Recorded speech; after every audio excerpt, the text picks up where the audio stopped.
Всем привет! С вами школа Extreme Вокала Friday. Сегодня с нами Сатана всея Руси, Александр Шоколай, он же Алекс Terrible, да. Привет, ребят.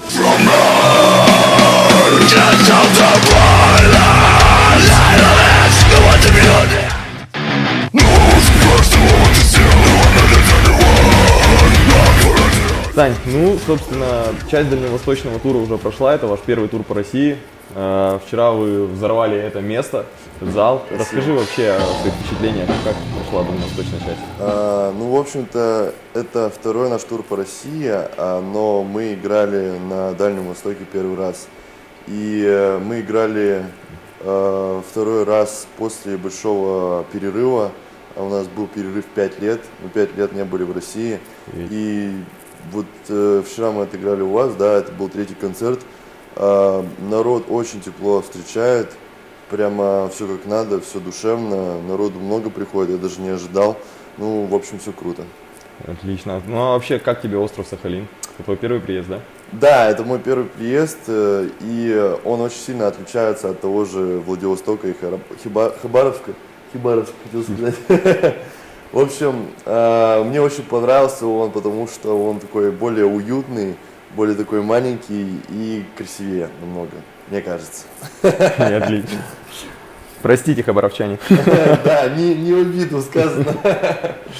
Ты имеешь вообще огромный туровый опыт уже за своими плечами. Расскажи, чем вообще отличается российский слушатель от американского? Ну, я думаю, что российский слушатель, он всегда остается голодным, потому что я считаю, что Америка – это вообще эпицентр киноиндустрии, музыкальной индустрии, вообще эпицентр всего. Там очень много хороших групп зарождалось, продолжает зарождаться, играет.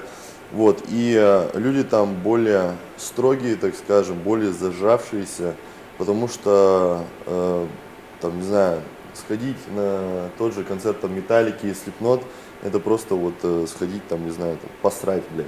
Вот. И люди в этой музыке более, больше разбираются, чем русские, да, потому что за счет того, что они слушают ее постоянно. Вот. И возможность у них есть посещать такие концерты чаще, чем русские ребята. В России, как правило, приезжают очень редко хорошие группы. Как правило, у нас в России очень мало хороших групп тоже. И поэтому русский слушатель, он всегда остается голодным, и ему, если вот там дать вот этот лакомый кусочек, да, он его просто разорвет, короче, со слюнями. Поэтому мне очень нравится играть в России.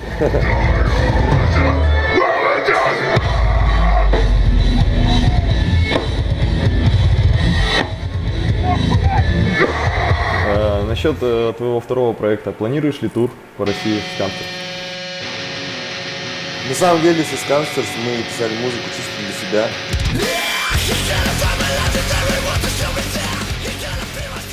У нас были какие-то планы, может быть, там репетировать, может быть, какие-то концерты давать, но это все остановилось на таком уровне, то что вот мы там сделали для себя и успокоились. Может быть, когда-нибудь что-нибудь мы опять новое сделаем и будем выступать. Это я еще пока не знаю.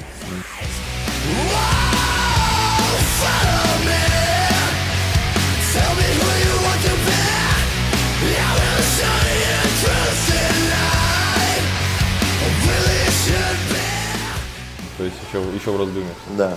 Я понял тебя. Слушай, ну вообще тур сам по себе это всегда большая работа, это предвкушение встречи с фанатами, поддержка публики, это все заряжает, но также есть и обратная сторона всего этого тура, это постоянная усталость, постоянная дорога. Вообще, как ты справляешься с туром, как ты поддерживаешь свой голос, состояние связки вообще сам в целом?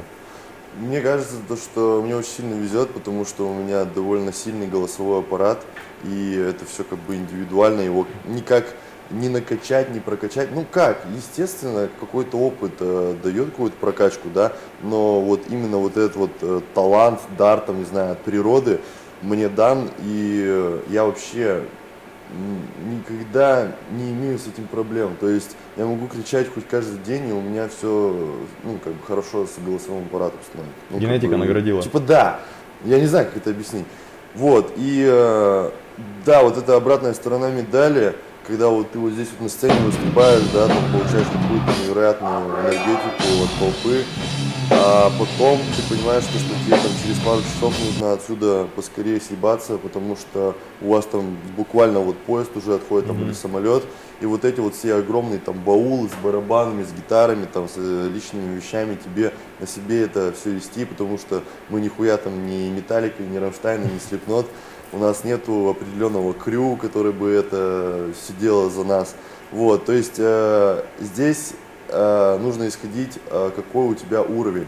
То есть вот группа Slaughter to Prevail, у нее такой уровень, что мы себе много чего не можем позволить, и мы делаем это самостоятельно, да. И исходя из этого мы очень плохо спим, мы очень сильно устаем в дороге, у нас условия комфорта очень низкие. Но мы не жалуемся, мы делаем свое дело и двигаемся вперед. Я надеюсь, что в скором будущем у нас что-то поменяется. Ну, мы к этому стремимся. Ну, честно, я видел, как вы приехали, в каком вы были состоянии. Дорога вас помотала, но разъем был вчера так, как будто никакой усталости не было. Мы стараемся. Ну, в общем-то, да, люди как бы этого не совсем понимают, потому что они видят только вот сцену, да, что за сценой происходит. Они просто не понимают. И это как бы нормально. Люди вообще, в принципе, эгоистичны по своей природе, да, и это нормально. Они не пытаются там вникнуть в твою какую-то тему, понять тебя там и так далее. Они вот что-то хотят для себя именно взять, да, им пофиг там на твои проблемы. Поэтому мы это тоже прекрасно понимаем и максимально стараемся сделать все, что от нас зависит. Такова вообще вся музыкальная индустрия в целом. В принципе, да. А как отдыхаешь после концертов? Спим.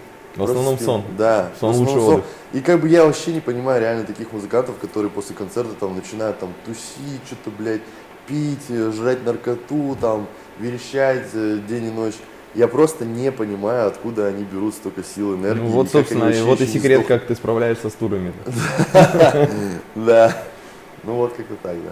Слушай, возвращаясь к западной, опять же, Индустрии. Да, к западной индустрии, к слушателям, как ты вообще по своим ощущениям думаешь, где больше слушают, за рубежом или здесь? Нашу группу? Да. Я, честно говоря, не знаю, мне кажется 50 на 50. До ощущения 50 на 50? Мне кажется, да. То есть, ты понимаешь, что я могу так сказать, 50% слушают русских, и 50% слушают, грубо говоря, по всему миру. И какая-то часть, там, допустим, до 30%, это вот Америка, мне кажется. Мне так лично кажется. Я не был еще в Европе тоже, опять же, 5 лет. Вот, то есть мы следующей весной планируем там провести тур. Вот. Затем мы планируем провести тур по Австралии. И после российского тура мы направляемся в Азию. То есть там будет Таиланд, Корея и Япония. Вот после того, как мы там выступим, я могу тебе что-то сказать по своим ощущениям. По статистике я, честно, не смотрел. Я понял, окей. Но я потом, когда вернешься сюда выступать еще раз, я задам этот вопрос. Хорошо. Окей. Слушай, а вообще как ты думаешь, откуда такая любовь к русскому вокалисту из-за рубежа? Честно не знаю. Вот вообще честно не знаю. Может быть, для них это в новинку, хотя, опять же, почему в новинку, если мы уже это действительно давно делаем? Есть такие группы, как Каталипси, например, откуда у нас барабанщик.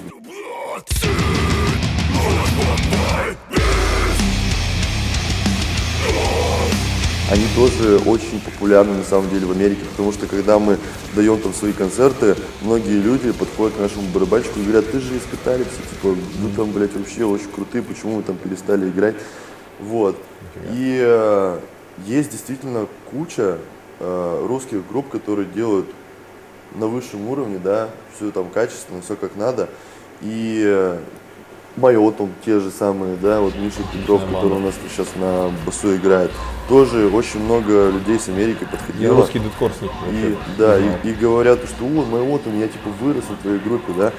Я не знаю, может быть это, когда вот появился YouTube, он когда появился, в 2013 что ли году? Там, ну, более-менее вот развиваться, да. вот, как он начал, да, такая волна жесткого YouTube. Может быть, я успел в эту волну попасть, и меня успели заметить, то есть мне, грубо говоря, очень сильно повезло, да, плюс у меня какой-то некий там талант или дар там, что у меня вот такое вот звучание получается мощное и глубокое там и утробное.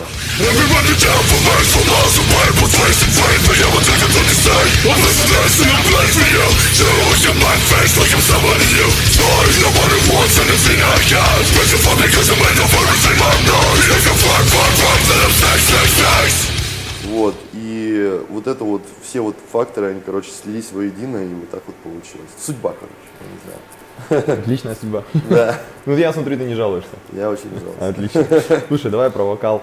Вопросы один из самых главных. Ты поешь каждый день?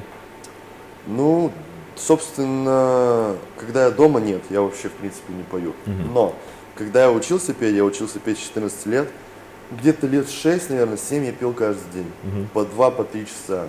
И это была вообще мечта всей моей жизни, там вот это вот все делать, короче, как вокалист, выступать.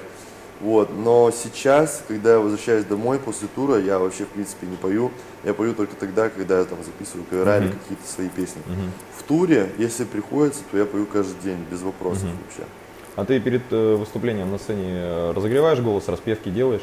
Никогда. То есть ты просто выходишь и валишь? Да. Охереть вообще.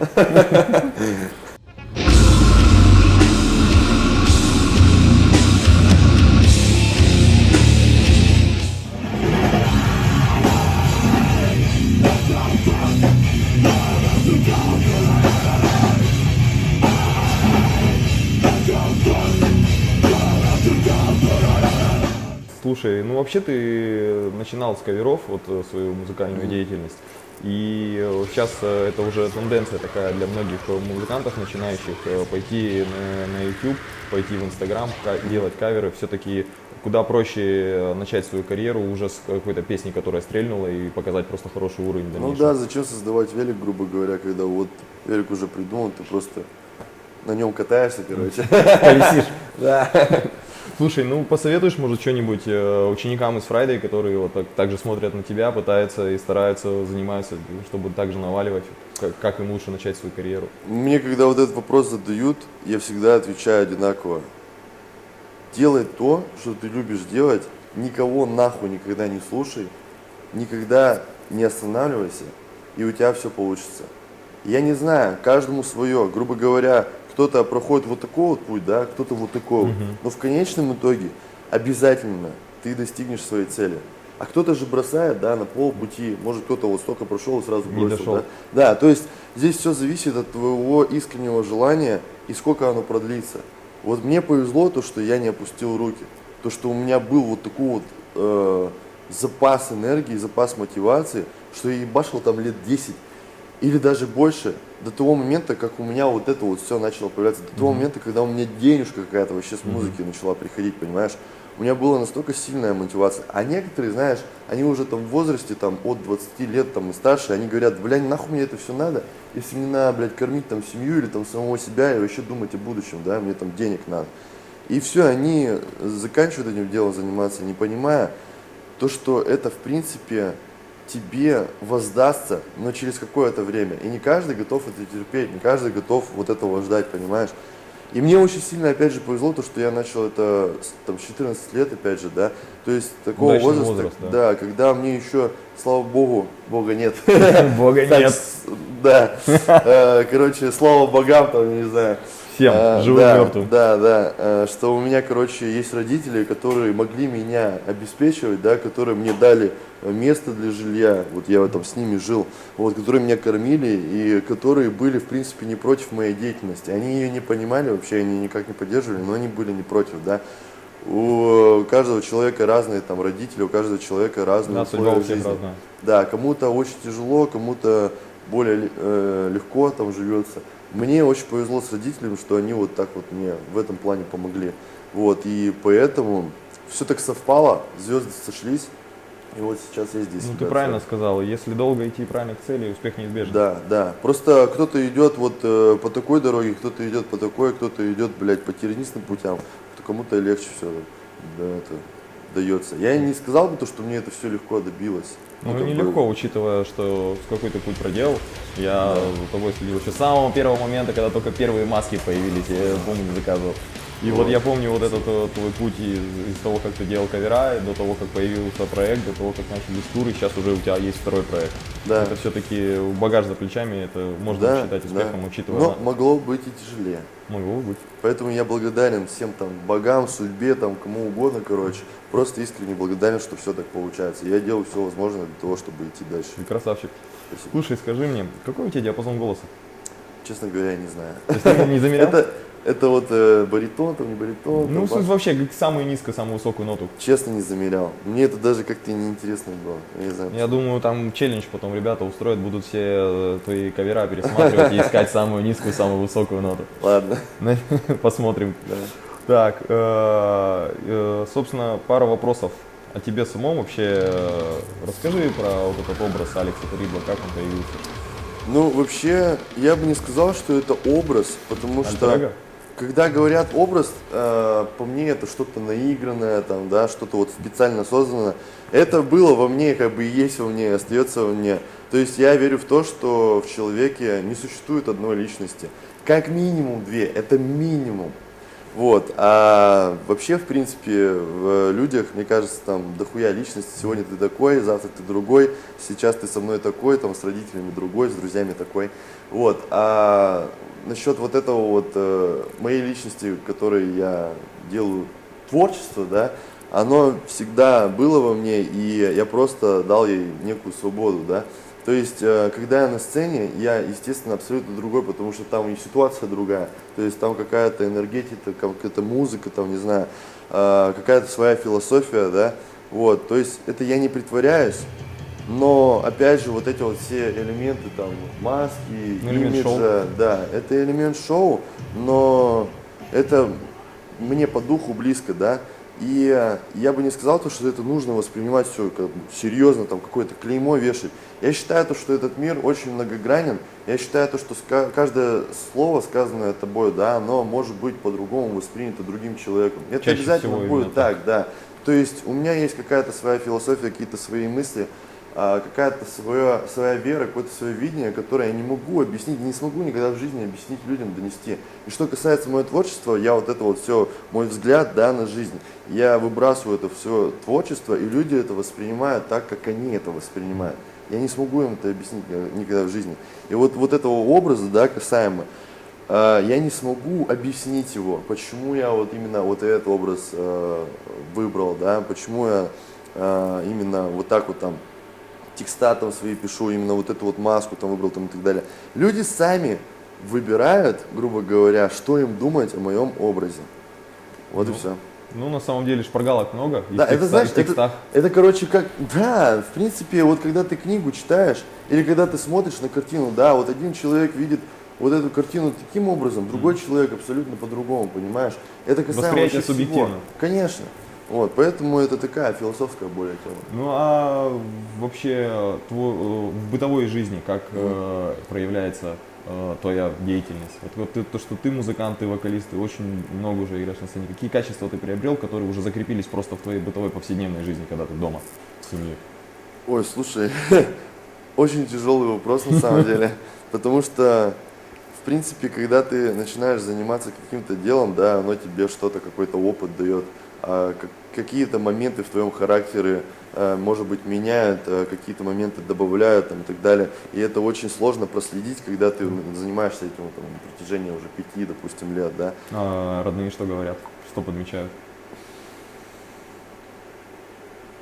Я не знаю, мама мне всегда говорит, почему ты эти сатанинские песни поешь? У меня мать Она тоже у меня самое очень говорит. верующая, она у меня ходит в церковь, она у меня постоянно там смотрит телеканал «Спас», вот, и она не глупый человек, и лет 5, там, 6 назад, да, возвращаясь, мы там с ней разговаривали вот на такие там, грубо говоря, духовные, да, там, многогранные какие-то вещи, там, темы, она вообще далеко не глупый человек, но чем старше она становится, тем больше она углубляется вот в эту вот веру, и она начинает мне вот эти вот глупые вопросы задавать, да, и может быть я чего-то не понимаю в силу своего возраста, может быть когда-то мне будет там лет 50, да, так же как и ей, может быть я ее начну понимать, да, сейчас вот именно так все происходит, и я как бы опять же не могу сказать, что во мне поменялось за все это время, да, как профессионального какого-то там музыканта.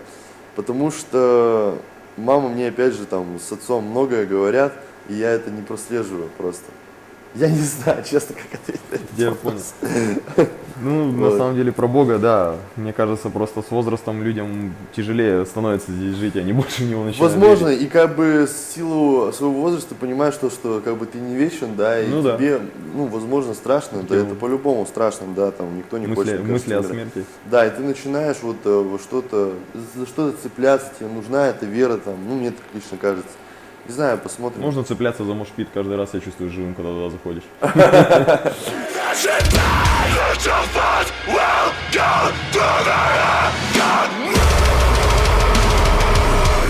Слушай, ну давай, минутка Дудя, устроим блиц, Давай. наконец. А, Если бы не музыка, то что? Порнография? Отлично. Отличный прибыльный бизнес. Чистый или экстрим? Экстрим. Цвет черный или красный? В последнее время красный. Красный. Да. Я смотрю, и золотой еще. Да. Сэм Картер или Крис Фронзак? Митч Лакер. Митч Лакер, музло. Реально заработать музлом? Да. Ну все, на сегодня все. С нами был Алекс Terrible. Огромное тебе спасибо, что приехал на Сахалин. Будем ждать тебя еще здесь. Вам спасибо, ребят. My brother